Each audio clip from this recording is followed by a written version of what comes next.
क्यों?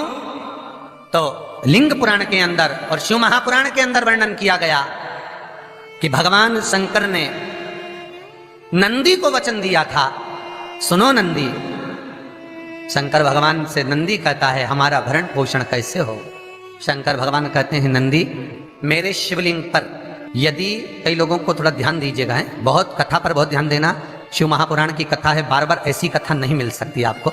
सुनोगे आप अपनी जगह पर, बहुत वक्ता हैं, बहुत प्रेम से बांचते हैं, पर जो कथा रसतत्व से आपको मिल जाए उसको ले लीजिए महाराज। कोई वस्तु, कोई भोजन आप बनाकर लेकर गए हो, कोई पकवान आप बनाकर लेकर गए हो, कोई फल लेकर गए हो, यदि शिवलिंग पर वो पकवान, वो मिठाई, वो फल टच हो गया तो वो खाने के योग्य नहीं रहता। वो घर पर लेकर मत आना, मंदिर में ही छोड़कर।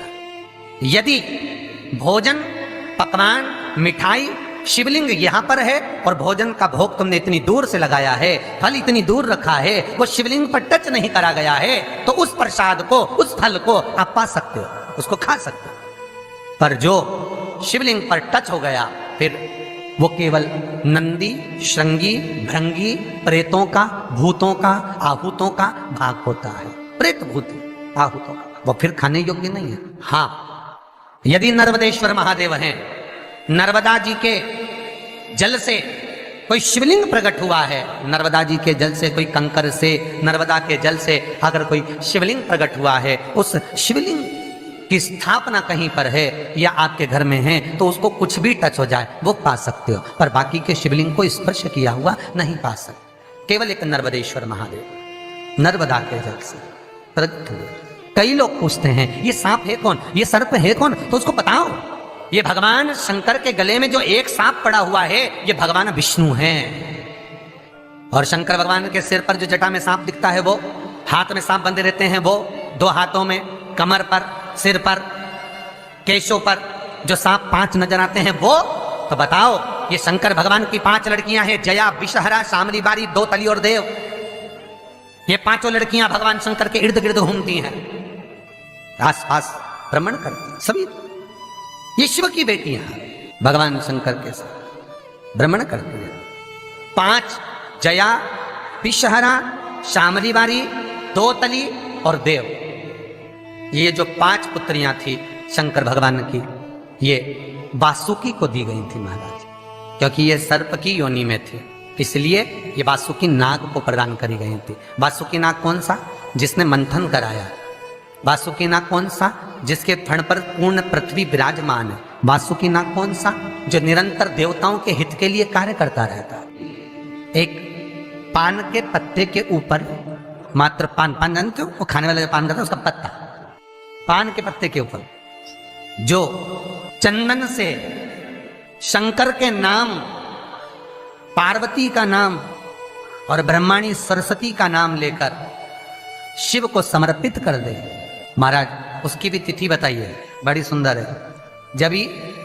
जब रवि का पुष्य योग पड़े, रवि पुष्य नक्षत्र हो, रवि का पुष्य योग पड़े, उस समय पान के पत्ते पर चंदन से शंकर, पार्वती और सरस्वती का स्मरण कर कर जो शिवलिंग के ऊपर उस पान के पत्ते को चढ़ाकर 5 बेलपत्र, 3 समी पत्र समर्पित कर देते हैं, उस बच्चे से चढ़वा देते हैं, वो बच्चा कभी पढ़ने में कमजोर नहीं होता, विद्या में बढ़ता ही बढ़ता है। पलटकर माँ बाप को देखना ही नहीं पड़ेगा, बच्चे को कभी भी माँ को कहना ही नहीं पड़ेगा कि पढ़ने बैठ, वो खुद पढ़ेगा, रुचि से पढ़ेगा। 5 बेलपत्र, 3 समी पत्र समर्पित कर दें, भगवान शंकर का स्मरण करें और उस बच्चे को प्रणाम करवा कर वापिस लेकर आए। बच्चा विद्या में प्रबल होता है, विद्या प्रखर, भगवान शिव देने वाला है।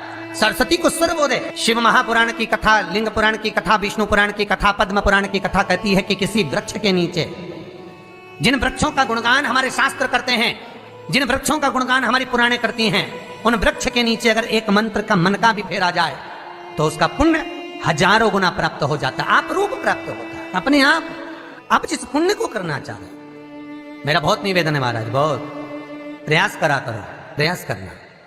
अगर हाथ के मनके की माला भी नहीं हो और किसी पीपल के पेड़ के नीचे 15 मिनट बैठने का मौका मिल गया, आंवले के वृक्ष के नीचे 5 मिनट बैठने का मौका मिल गया, किसी आंवले के वृक्ष के नीचे 5 मिनट बैठे हो ओम नमो नारायण का मंत्र का स्मरण कर लो, ओम नमो भगवते वासुदेवाय का जाप कर लो, बस उसका फल 54 हजारों गुना प्राप्त हो जाता है। शमी के पेड़ के नीचे बैठे हो, श्री शिवाय नमस्तुभ्यम का जाप करिए, 54 गुना फल मिलेगा, 1000 गुना फल। बेलपत्री के पेड़ के नीचे गए हो, ओम नमः शिवाय ओम का जाप करिए, फल मिलेगा।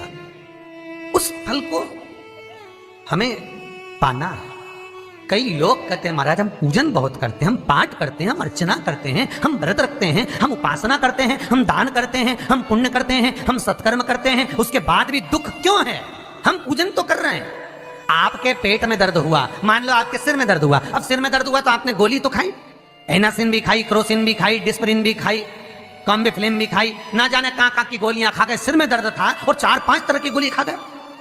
तुमने जब तो गोली खा ली और गोली खाने के बाद तुम्हें थोड़ा सा असर भी हो गया, पर इतनी गोलियां जो खाई है तो बाद में रिएक्शन तो करेगी, कुछ तकलीफ तो देगी, कुछ गर्मी तो करेगी, बीपी शुगर ऊंचा नीचा कर सकती है, नहीं पाई। उसी तरह मंत्र, माला, पाठ, जप, अनुष्ठान फल कब देते हैं और फल कब नहीं देते, ये शिव महापुराण की उमा संहिता कह रही है। शिव महापुराण का उमा खंड, पार्वती खंड को अच्छे से पढ़िए तो उसमें बताया है, उसमें वर्णन किया है। हम पाठ करने बैठे, इतनी बड़ी पोथी लेके लोग बैठ जाते हैं, पहले राम रक्षा स्तोत्र पढ़ लिए, फिर ये पढ़ लिए, गीता जी का अध्याय पढ़ लिया, ये पढ़ लिया, ये चालीसा, दुर्गा चालीसा, शिव चालीसा, तांडव, ये मंत्र जप लो, वो मंत्र जप लो, फिर कोई महाराज बता गया वो मंत्र जप लो, फिर कोई महाराज बता गया वो मंत्र जप लो, ये वाला देवता ला के अलमारी में रख लो। इतनी बड़ी पूजन की अलमारी, बस इतनी बड़ी, ज्यादा से ज्यादा होगी तो इतना बड़ा पूजन का घर, कमरा, उसमें इतना सारा देवता। रामेश्वर गई तो उनको ले आई, जगन्नाथ जी गई तो उनको ले आई, द्वारका गई तो उनको ले आई, वृंदावन गई तो उनको ले आई, महाकालेश्वर गई तो उनको ले आई, सारा देवी देवता वहीं बैठा, पितृदेव, ये देव, कुल देवी, शंख देव, घंटी देव, दिया देव, सब उसी में, गणेश जी, शंकर जी, हनुमान जी, राम जी, सब बड़ा बड़ा। और पूजन करने सुबह से आई, सुबह से इतनी सी शक्कर लाई कटोरी में, इतनी सी शक्कर कटोरी में, भगवान को नहला धुला के कटोरी धर दी, इतनी बड़ी अलमारी में सारा देवता ऐसा कसा कसाया बैठा, सारा देव। तीर्थ करने फिर गई तो गणेश जी शंकर भगवान से बोले पिताजी फिर जा रही है। शंकर भगवान बोले बेटा खसक के बैठो, फिर पकड़ के लाएगी किसी के बैठ, फिर लाएगी किसी, फिर ले आई, फिर रख दिया। पूजन करने आई, कलश रख दिया, मंदिर में ही ढुल गया, भगवान पूरा गीला हो गया। गणेश जी शंकर जी से बोले पिताजी पूरा गीला करके चली गई। शंकर भगवान बोले बेटा तो कल ही आएगी, दिया लगा के गई तो गीले में बैठो, अब नहीं आने वाली। और ध्यान देना साहब, इस कथा को आपके ऊपर लेकर समझाया जा रहा है, क्योंकि शिव महापुराण की कथा कहती है कि आप जो मंत्र जप रहे हो, आप जो माला जप रहे हो, आप जो साधना कर रहे हो, आप जो पाठ कर रहे हो, वह आप पर असर कर रहा है कि नहीं कर रहा है, वो आपको समझना है। राम रक्षा स्तोत्र का पाठ करो तो पहले हनुमान चालीसा पढ़ो, फिर राम रक्षा स्तोत्र करो। शिव चालीसा, दुर्गा चालीसा, गणेश चालीसा, हनुमान चालीसा, गायत्री चालीसा, इन 4-5 चालीसा को एक साथ कभी नहीं पढ़ना। एक चालीसा यदि आपने पढ़ ली है शुरू में, तो पाठ पूरा होने के बाद जब उठने की तैयारी हो तब दूसरी चालीसा पढ़ दो, बाकी की चालीसा भले आप बाद में पढ़ दो। पर एक साथ 4 चालीसा का पाठ नहीं होना चाहिए। पाठ करने बैठे हो, किसी एक मंत्र की माला जप रहे हो, ओम नमः भगवते वासुदेवाय जपा, या शंकर जी का मंत्र जपा, या गुरु का मंत्र जपा, या ये मंत्र जपा, या वो मंत्र जपा, उस मंत्र को जपने में बीच में कुछ गैप होना चाहिए। एक साथ रट्टा मार पे ओम नमः भगवते, ओम नमः भगवते, श्रीमन नारायण, ओम नमः शिवाय, फिर ये जप लो, वो